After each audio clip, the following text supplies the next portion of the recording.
രാജാവിനെന്ത് queue വഴിയൊരുക്കടാ.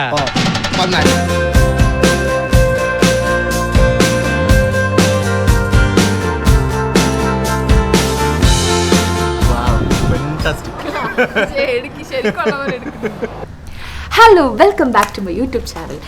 എല്ലാവർക്കും അച്ചും സ്റ്റോറീസിലേക്ക് സ്വാഗതം. നമ്മൾ ഇന്ന് ഒന്ന് വിഴിഞ്ഞം തുറമുഖം കാണാൻ പോവാണ്. നിങ്ങളും വരുന്നോ തുറമുഖം കാണാൻ? തുറമുഖമൊക്കെ ഉദ്ഘാടനം ചെയ്ത് പ്രധാനമന്ത്രിയൊക്കെ പോയിരിക്കുകയാണ്. നമ്മളെന്തായാലും അതിനുശേഷം തുറമുഖത്തേക്കൊന്നും പോയില്ല. നമുക്ക് ഇന്നത്തെ വ്ളോഗ് വിഴിഞ്ഞം തുറമുഖം എടുക്കാം. നമ്മളങ്ങനെ ഇറങ്ങാൻ പോവാണ്. പോകുന്ന വഴിക്ക് എനിക്ക് എൻ്റെ ഒരു ഡ്രസ്സ് ഞാൻ സ്റ്റിച്ച് ചെയ്യാൻ കൊടുത്തിട്ടുണ്ട്. ഓഫീസിലെ കോസ്റ്റ്യൂമാണ്. അപ്പോൾ അത് പാകമാണോ എന്നൊന്ന് ഇട്ട് നോക്കാമെന്ന് പറഞ്ഞ് ഇപ്പോൾ ഓഫീസിൽ നിന്ന് വിളിച്ചു വരണം. അപ്പം പോകുന്ന വഴിക്ക് അവിടെ കയറി അതും കൂടി ഒന്ന് സെറ്റാണോ നോക്കിയിട്ടാണ് നമുക്ക് പോകാൻ. ഓക്കെ,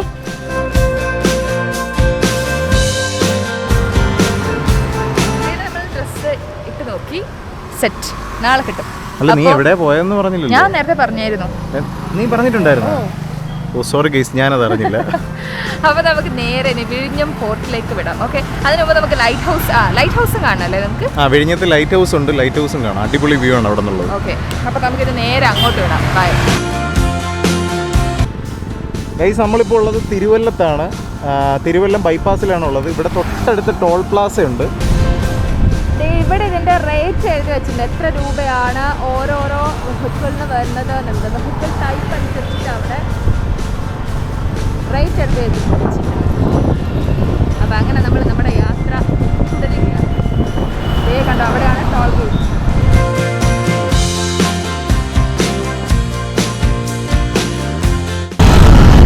നമ്മുടെ ഒരു ഫ്രണ്ട് കൂടി ഇന്ന് നമ്മുടെ യാത്രയിലുണ്ട്. അതുകൊണ്ട് അവിടെ ചായ കുടിക്കാൻ കൺഫ്യൂഷനാണ്. നമ്മളെപ്പോഴും അങ്ങനെയല്ല, ഒരു കട കണ്ടു കഴിഞ്ഞാൽ അവിടെ മതിയാവില്ല, അടുത്ത കടയിലേക്ക് പോകും. ഈ അടുത്ത കടയിൽ ചെന്ന് കഴിഞ്ഞാൽ അതും വേണ്ടല്ലേ. എന്തായാലും ചായ കുടിക്കാൻ പറ്റിയ സ്ഥലം അവസാനം ചായ കുടിക്കാതെ നമ്മൾ വീടെത്തും. അതാണ് അവസ്ഥ സംഭവിക്കുന്നത്. വൈദ്യുതി എനിക്കിന്ന് ചായ വേണ്ട. ഞാനിന്ന് ജ്യൂസ് ഉണ്ടോ? എനിക്ക് ജ്യൂസ് മതി. അവിടെ കയറാം. അപ്പോൾ ഒരു കട കണ്ടിട്ടിരിക്കുകയാണ് നമ്മൾ. അപ്പം ലൈം ജ്യൂസ് വന്നു. പുറത്ത് നല്ല ചൂടാണ്. എനിക്കാണെങ്കിൽ ഭയങ്കര ദാഹം ഉണ്ടായിരുന്നു. അങ്ങനെയാണ് ചായ മാറ്റി ലൈം ജ്യൂസ് കുടിക്കാന്ന് വെച്ചാൽ കുടിച്ചോട്ടെ. എല്ലാവരും തണുക്കും. 2 മണി തൊട്ട് 5 മണി വരെയാണ് അവിടുത്തെ സമയം. അപ്പം അതിനുള്ളിൽ നമുക്ക് ഇപ്പം സമയം എത്രയും 3:38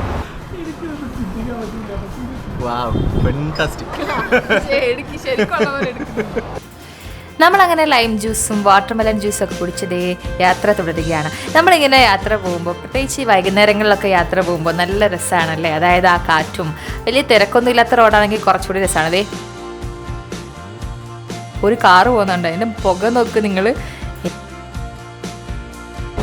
നമുക്ക് ഇവിടെ കാണുന്ന പോലെ ഒരു റോഡുണ്ട്. ആ സർവീസ് റോഡാണ്. മെയിൻ റോഡ് ഈ ബൈപ്പാസിൻ്റെ സൈഡിൽ സർവീസ് റോഡായിട്ട് കെട്ടിയിരിക്കുന്നതാണ്. അതിങ്ങനെ കയറ്റം കയറി ചെന്നിട്ട് കുത്തനെ ഒരു ഇറക്കമാണ്. നമ്മൾ വണ്ടർലയിലൊക്കെ പോയിട്ട് ഒരു റൈഡില്ലേ, നല്ല കയറ്റം തേരിയിൽ കൊണ്ട് ചെന്നിട്ട് താഴേക്ക് ഒരു ഒറ്റ പോക പോകുന്ന ഒരു ബോട്ട് പോലത്തെ ഒരു സാധനം, അതുപോലെ ഒരു റൈഡ് നമ്മൾ ഇതുവഴി പോകാറുണ്ട് ഇടയ്ക്കിടയ്ക്ക്. ഒന്ന് കാണിച്ചു കൊടുത്ത് ഭയങ്കര രസമാണ്. ഇവിടെ റോഡിൻ്റെ സൈഡിലല്ല, ആ ഡിവൈഡറിൻ്റെ ആ ഭാഗത്തായിട്ട് 10:33 എന്ന നമ്പർ വെച്ചിട്ടുണ്ട് കേട്ടോ. അതായത് അതൊരു ടോൾ ഫ്രീ നമ്പറാണ്. നമുക്ക് ഹൈവേ അതോറിറ്റി തരുന്ന അസിസ്റ്റൻസിന് വേണ്ടിയിട്ട് നമുക്ക് വിളിക്കാൻ പറ്റുന്ന ഒരു നമ്പറാണ്.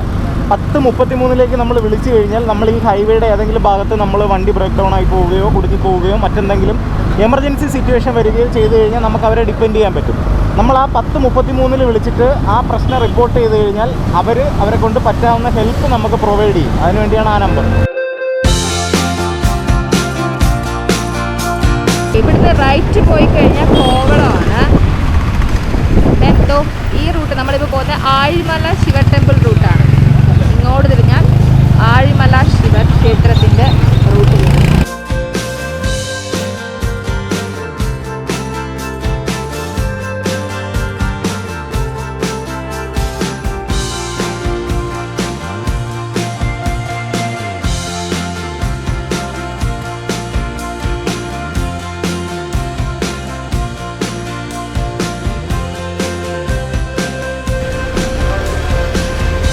സന്ദർശന സമയമൊക്കെ എഴുതി വെച്ചിട്ടുണ്ട്.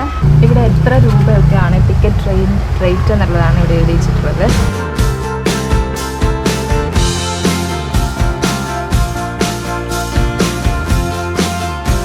ഈ കാണുന്നതാണ് കേട്ടോ കോവളം ബീച്ച്. ഈ ഒരു വിഴിഞ്ഞം ഭാഗത്തേക്ക് വരുമ്പോൾ നിങ്ങൾക്ക് 3 സ്ഥലങ്ങൾ കവർ ചെയ്യാൻ പറ്റും. അതായത് ആഴിമല ശിവക്ഷേത്രത്തിൽ പോകാം, കോവളം ബീച്ചിൽ പോകാം, പിന്നെ ഈ പറഞ്ഞ ലൈറ്റ് ഹൗസിൽ പോകാം, തുറമുഖത്ത് പോകാം. ഇങ്ങനെ ഒറ്റ റൂട്ടിൽ പല സ്ഥലങ്ങൾ നിങ്ങൾക്ക് കാണാൻ പറ്റും കേട്ടോ. നമ്മൾ ആ ചെന്ന സമയത്ത് നല്ല തിരക്കുണ്ടായിരുന്നു. ടൂറിസ്റ്റുകളൊക്കെ കുറേ പേരുണ്ടായിരുന്നു, കുറേ ഹിന്ദിക്കാരായിരുന്നു കേട്ടോ. ഞങ്ങളിതേ അങ്ങനെ ലൈറ്റ് ഹൗസിനകത്തേക്ക് കയറാൻ പോവാണ്. ഞാൻ ആദ്യമായിട്ടാണ് കേട്ടോ ലൈറ്റ് ഹൗസിനുള്ളിൽ കാണുന്നത്. നമ്മൾ ദൂരെ നിന്നിട്ടൊക്കെയല്ല ഈ ഒരു ലൈറ്റ് എവിടെ നിന്നാണ് വരുന്നത്, ഇത്ര പവറിൽ ലൈറ്റ് വരുന്നു എന്നുള്ളതൊക്കെ ഞാൻ നേരത്തെ ലൈറ്റ് ഹൗസിൽ പോയിട്ട് എനിക്കൊരു പരിചയമില്ല കേട്ടോ. അപ്പോൾ അങ്ങനെ എനിക്ക് ഒരു എക്സൈറ്റ്മെൻറ്റ് കൊണ്ട് ഇതിനുള്ളിലല്ലേ നമ്മൾ കയറേണ്ടത് എന്നുള്ളത്.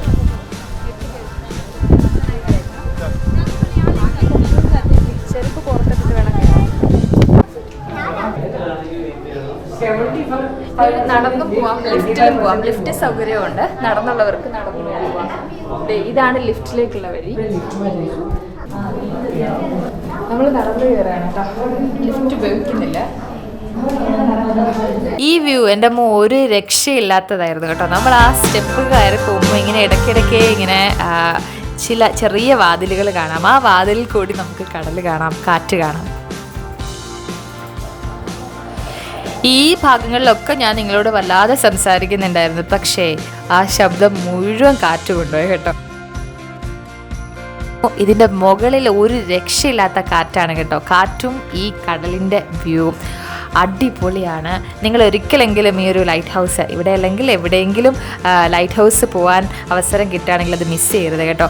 പിന്നെ ഇവിടത്തെ ലൈറ്റ് ഹൗസിൽ വരണം എന്നുണ്ടെങ്കിൽ തീർച്ചയായിട്ടും ഇങ്ങോട്ട് പോരെ, നല്ല രസമാണ്.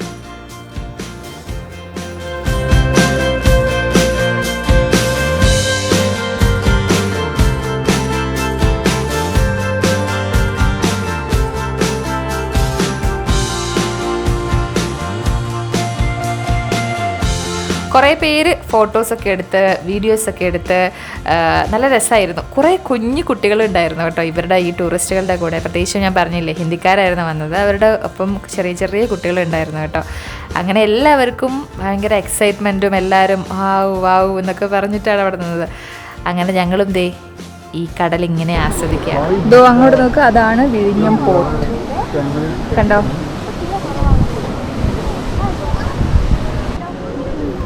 ഒരു ബോട്ട് വരുന്നുണ്ട്, നോക്ക്.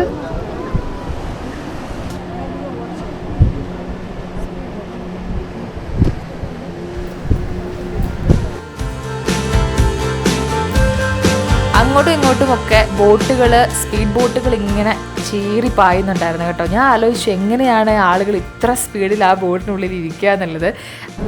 ഇവിടെ നമുക്ക് തിരിച്ചിറങ്ങാൻ ക്യൂ ഉണ്ട്, ആ ക്യൂവിൽ നിൽക്കുകയാണ്. കുറേ നേരമായി.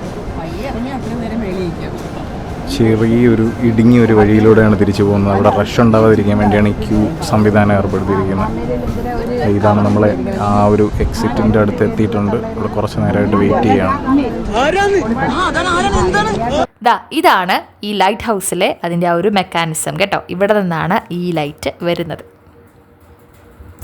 പിന്നെ ദേ നമ്മൾ തിരിച്ചിറങ്ങാണ്. തിരിച്ചും ഒരു ഒരു ചെറിയ വഴി കൂടിയാണ് നമ്മൾ ഇറങ്ങേണ്ടത്. തിരിഞ്ഞൊക്കെ അത് കുറച്ച് ശ്രദ്ധിച്ചിറങ്ങിയില്ലെങ്കിൽ തലമുട്ടും. അപ്പോൾ ഇങ്ങനെയാണ് നമ്മൾ തിരിച്ചു പോകുന്ന വഴിയിൽ ഇറങ്ങിയത്.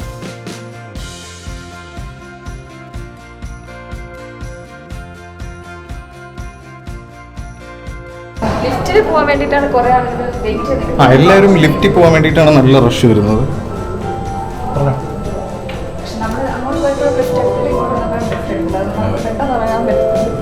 കാലിലൊന്നും വേറെ കുഴപ്പമില്ലെങ്കിൽ നടന്നു കയറുന്നതാണ് പെട്ടെന്ന് എത്തുന്നത്. സുഖപരിപാടി.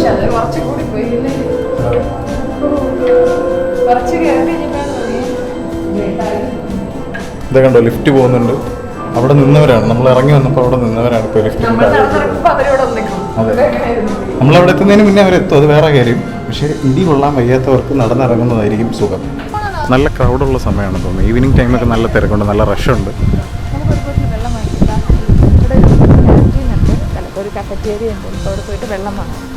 ഒരു ലഘു ഭക്ഷണശാലയുണ്ട്. ചെറിയ സ്നാക്സൊക്കെ അവിടെ നിന്ന് കിട്ടും. നമുക്ക് അവിടെ നിന്ന് ഒരു ബോട്ടിൽ വെള്ളം വാങ്ങിയിട്ട് വരാം.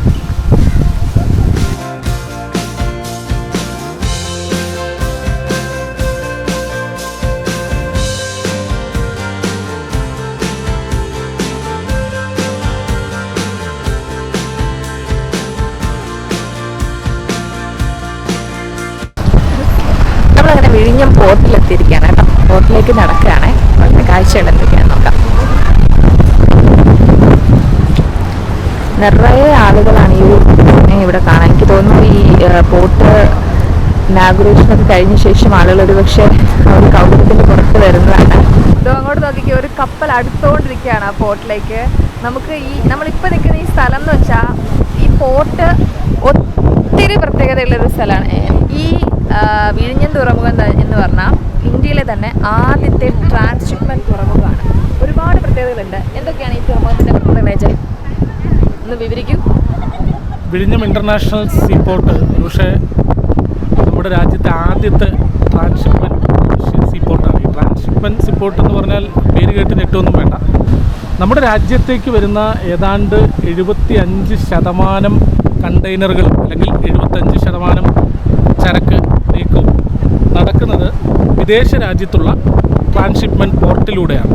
കൊളംബോയിലും ദുബായിലുമൊക്കെയുള്ള സിംഗപ്പൂരുമൊക്കെയുള്ള ട്രാൻസ്ഷിപ്മെൻറ്റ് പോർട്ടുകളിലൂടെയാണ് നമ്മുടെ രാജ്യത്തേക്ക് കണ്ടെയ്നറുകൾ ചെറിയ കപ്പലുകളിലാക്കി എത്തിക്കൊണ്ടിരുന്നത്. ഇതുവരെ വിഴിഞ്ഞം വന്നതോടുകൂടി രാജ്യത്തെ പ്രധാനപ്പെട്ട ട്രാൻസ്ഷിപ്മെൻറ്റ് തുറമുഖമായി വിഴിഞ്ഞം മാറുകയാണ്. അതാണ് വിഴിഞ്ഞത്തിൻ്റെ ഏറ്റവും വലിയ പ്രത്യേകത.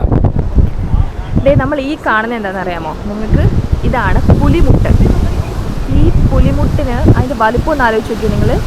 അപ്പോൾ ഇത്രയൊക്കെയുള്ള വിശേഷങ്ങൾ. നമ്മളങ്ങനെ വിഴിഞ്ഞം ലൈറ്റ് ഹൗസിൽ പോയി. ഇപ്പോൾ ഏറ്റവും അവസാനം നമ്മൾ വന്നിരിക്കുന്നത് പോർട്ടിലാണ്.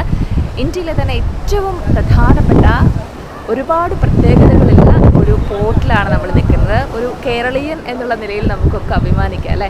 അപ്പോൾ അങ്ങനെ ഒരു സ്ഥലത്താണ് ഞാനിപ്പോൾ ഉള്ളത്. ഇതിനുള്ളിൽ നമുക്ക് കയറാനായിട്ട് പറ്റില്ല. അതുകൊണ്ടാണ് നമുക്ക് ഇങ്ങനെയുള്ള കാര്യങ്ങൾ മാത്രമേ കാണിക്കാൻ പറ്റുള്ളൂ. അകത്തേക്ക് പോകണമെങ്കിൽ പെർമിഷൻ ഉണ്ടാവണം. നമുക്കങ്ങനെ കിട്ടില്ല. അപ്പോൾ അതുകൊണ്ടാണ് നമുക്ക് പറ്റുന്ന രീതിയിൽ നമ്മൾ ഈ വ്ലോഗ് ചെയ്തത് കേട്ടോ. അപ്പോൾ നിങ്ങൾ തീർച്ചയായിട്ടും നിങ്ങളുടെ കമൻറ്റുകളൊക്കെ എന്നെ അറിയിക്കണം.